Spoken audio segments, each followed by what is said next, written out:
And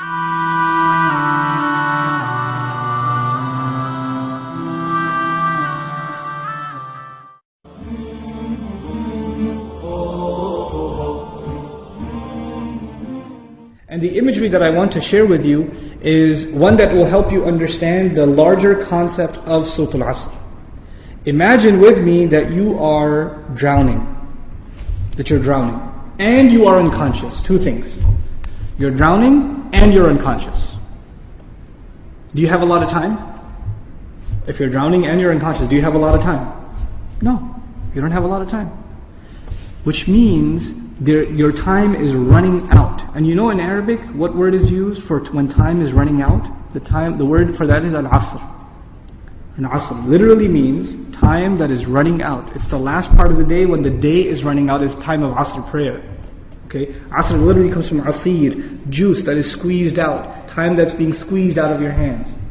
You know, asr al-thawba even it's used. That you take a cloth that is drenched in water, and when you squish it like this, all the water comes out. Asra as a verb is used like that, right? To squeeze it out.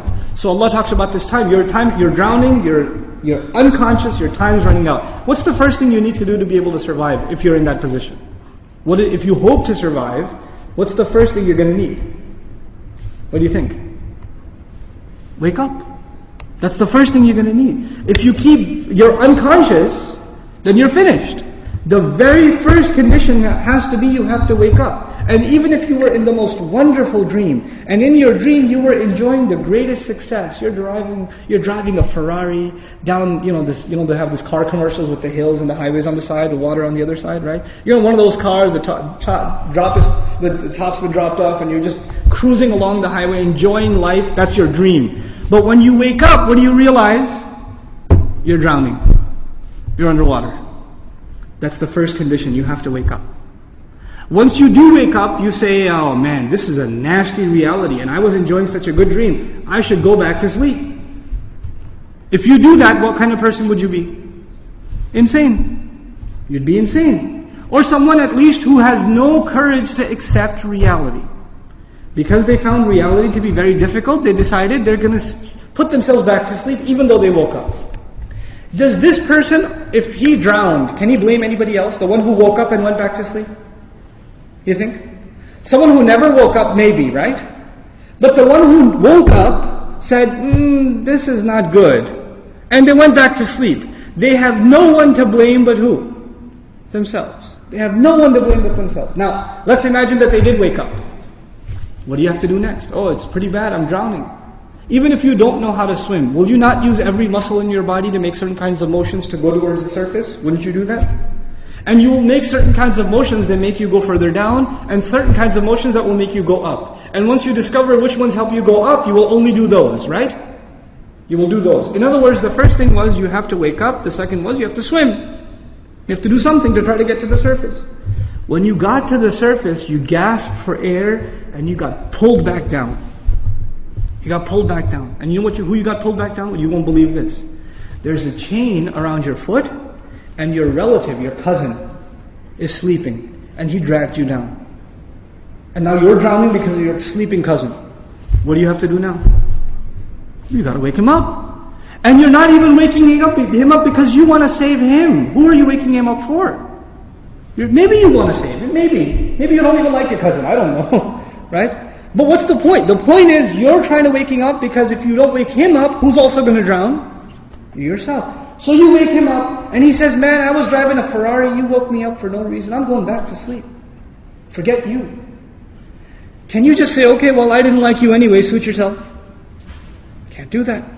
If he goes to sleep again, what are you going to do? No, man, wake up, let's go, we can't give up. You can't not accept reality. And you have to keep trying to wake him up until he finally says, okay, fine, what do we do? He says, you say to him, let's swim together. Both of you come up together. The third time, you both get pulled down by your grandmother, by your aunt, by your neighbor, by your son, by your daughter. Does the process continue? The process continue? There's a 4-part process to this people surviving. The first was they had to wake up themselves. Then they had to try to swim. Then they had to tell other people that they're tied to, this is the truth. Let's go. And even if they got tired and one of them said, man, I can't do this anymore. We've been doing this now over and over again. I don't know if I can do it anymore. And the other one says, no, we are all going to survive together. You have to do this. Come on, let's go, let's go, let's go. Keep going, keep going. You ever seen those kinds of movies where they're trying to escape from some army and one of them gets tired and says, I can't run anymore. And what do the others do? Come on, let's go, we can do this, we can do it. And they get him to run anyway, even though he thinks he can't run anymore. They work with each other because their survival depends on each other. They work together desperately. What does Allah say at the end of this surah? First He says, إِنَّ الْإِنسَانَ لَفِي Wal asr, first of all, time's running out. Then He says, إِنَّ الْإِنسَانَ لَفِي خُسْرٍ. I'll translate it, human beings are drowned in loss. You see the parallel? Human beings are drowned in loss.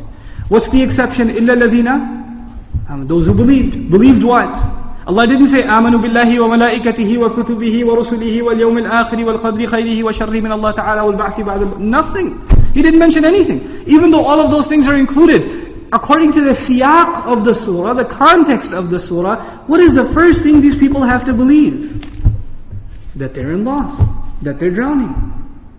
And if they do come to believe that, and they correct their iman, what's necessarily going to happen? They're going to swim and move upwards. How does Allah describe this action? وَعَمِلُوا الصَّالِحَاتِ. They do good things. They do things that help reconcile the situation. By the way, salih is an adjective here, salihat, jama' mu'annath salim, which literally means that which corrects something. Something was wrong and it corrects it. So they do actions that correct the situation. Literally like the guy trying to swim. But because they were tied to other people, what else did they have to do? وَتَوَاصَوْا بِالْحَقِّ. They had to tell the other the truth. And it's not even أخبروا عن it. They told them about the truth. No. You have to wake him up and let's go, we have to go. No matter, and over again. Tawasi even has takrar in it. It has repetition. Over and over again they said, this is the truth, this is the truth, this is the truth. You know why? Because the people you're trying to save, even if you wake them up temporarily for 20 minutes, 30 minutes during a khutbah, guess what happens when the khutbah is done? They go back to sleep. They start drowning again. So what do you have to do? You have to go and wake them up again. Then they get sleepy again. Then you got to wake them up again. This is tawasi bil haqq. And you might get tired of doing it. You might become impatient. So Allah also adds, وَتَوَاصَوْا بِالصَّبْرِ. You got to keep doing it. Sabr means consistency, constancy, perseverance, patience. You got to remain on point. You got to keep doing this. Because your survival depends on it. In the end, if you do all of these things but you have no patience, and you give up, you drown too. So even if you had iman, and you had good deeds, and you told people about the truth, but you didn't have sabr, you still drowned. So how many conditions do you have to fulfill to survive? All four. All four conditions are required. They're critical and they're necessary. Which is why there's a wa in between them. You see the logical progression from iman to amilu salihat, to tawasaw bil haqq, to tawasaw bil sabr, beautifully articulated in this surah. Mm-hmm.